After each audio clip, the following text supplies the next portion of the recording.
ولا يجرمنكم شنآن قوم على ألا تعدلوا اعدلوا هو أقرب للتقوى واتقوا الله إن الله خبير بما تعملون صدق الله العظيم.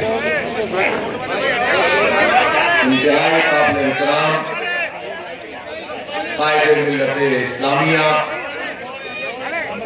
قائد انقلاب اسلامی، امیر جماعت اسلامی پاکستان جناب سراج الحق صاحب بہت ہوں گے اور حکومت سندھ کو اس بات پہ مجبور کریں گے کہ وہ بلدیاتی اداروں کو جو ہے آزادی دے، ان کے حقوق دے، تو خود مختار بنا جو اس وقت چل رہا ہے اس کو ختم کیا جا سکے. میرے دوستوں، آپ سب کو معلوم ہے جماعت اسلامی ایک انقلابی جماعت ہے اور ہم اللہ تعالیٰ کی اس تحریک کو لے کر اٹھے ہیں کہ ہم ساری دنیا میں اللہ کے دین کو غالب کریں گے. یہ میں حکومت کو بتا دینا چاہتا ہوں کہ ہم کسی دھمکی میں آنے والے نہیں ہیں. ہم کسی طرح سے ایک طویل عرصے سے یہاں پیپلز پارٹی کی حکومت ہے.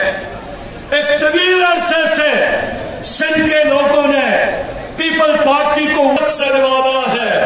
لیکن میں پوچھنا چاہتا ہوں، آپ کے پڑوس میں پنجاب ہے. سیالکوٹ نے گزشتہ 20 سالوں میں ایسی ترقی کی کہ سیالکوٹ کے شہر کے تاجروں نے اپنا ایئرپورٹ بنایا اپنے امداد آپ کے تحت. گجرانوالہ نے ترقی کی، شیخپورہ نے ترقی کی، گجرات نے ترقی کی، فیصل آباد نے ترقی کی.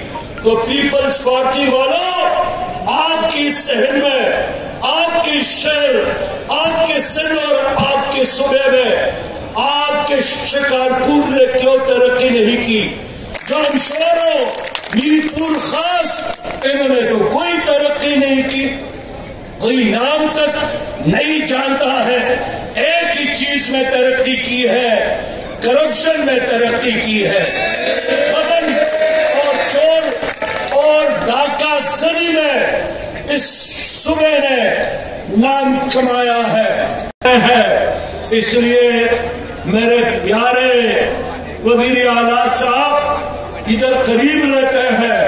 پیپلز پارٹی کے تمام لیڈر اس شہر میں موجود ہوتے ہیں. یہ شہر ترقی کرے گا، ایک اچھا سانس لیں گے. آپ بھی صاف پانی پینے کے لیے آپ کو بھی قرآن سے پانی درآمد نہیں کرنا. میں اس لیے کہنا چاہتا ہوں کہ آپ کے حکومت ہے ذوالفقار آباد کے نام سے ایک نیا منصوبہ 7 ایکڑ کینال پر مشتمل ہے اور جس کے لیے آپ لوگوں نے PC3 یہ جو بلدیاتی قانون منظور کیا گیا ہے اس میں جہاں کراچی کے اختیارات کو سلب کیا گیا ہے، بلدیاتی نظام کو مفلوج کیا گیا ہے، اسی طرح سے لاڑکانہ، سکھر، میرپور خاص، حیدرآباد اور سندھ کے دیگر شہروں کے اختیارات کو بھی سلب کیا گیا ہے. پیپلز پارٹی والوں، صوبے سندھ کے حکمرانوں، تم تو یہ سارے اختیارات اپنے پاس رکھ کر کے کرپشن کا بڑھاؤ، لیکن ہم انشاءاللہ تمہارے منہ کا نوالہ چھینیں گے اور انشاءاللہ اس بلدیاتی قانون کو ختم کرا کے تم نہیں.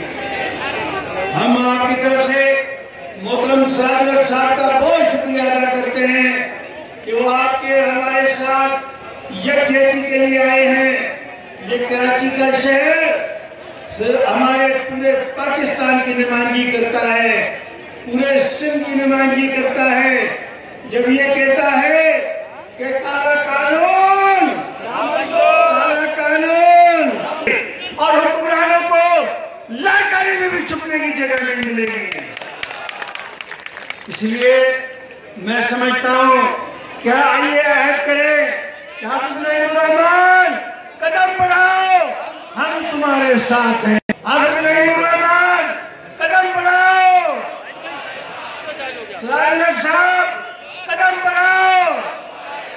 کے نام ہم بااختیار شہری حکومت چاہتے ہیں کہ جس میں شہر کے میئر کے ساتھ جھاڑو بھی ہو لیکن اختیارات بھی ہو.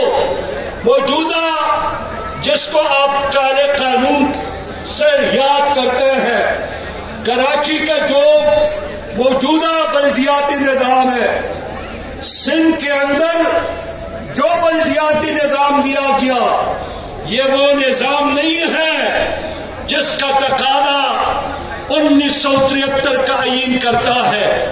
آئین تو یہی کہتا ہے، یہاں بھٹو صاحب موجود ہے، بہت بڑے وکیل سیف الدین صاحب موجود ہے، بہت بڑے وکیل یہاں جناب راجہ سلطان صاحب موجود ہے، بہت بڑے وکیل. آئین یہی کہتا ہے کہ بلدیاتی نظام وہی ہوگا جس کے ساتھ فائنانشل اختیارات ہوں گے. بلدیاتی نظام وہی ہوگا کہ وہ اپنے ریسورسز جنریٹ کرنے کا، اپنے ریسورسز بنانے کا، بڑھانے کا اختیار بھی رکھتا ہو. وہی بلدیاتی نظام اپنے شہر میں سکولز کو چلائے گا، ہاسپٹل کو بہتر بنائے گا، ٹریفک کے نظام کو بہتر بنائے گا. لیکن اس بلدیاتی نظام میں جو پیپل